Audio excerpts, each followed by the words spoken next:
Good day mga gar, at bumiyahe nga tayo dito sa Malolos upang makita yung sinasabi nilang night market na matatagpuan dito sa Malolos Convention Hall. At eto nga, totoo nga na meron, at dito napabalita na meron mga pagkain dito na masasarap, at meron ding unlimited rice na matatagpuan lamang dito sa Malolos Convention Hall.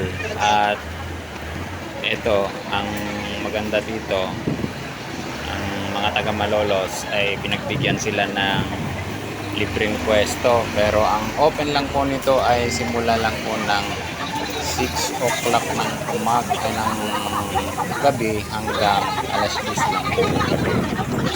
Sarado na po sila sa alas 10 ng gabi. At ito, papakita natin yung mga pagkain dito. Ayan, 99 pesos lang, at mayroon ka ng libreng drinks, unlimited drinks yan, tapos unlimited rice na rin.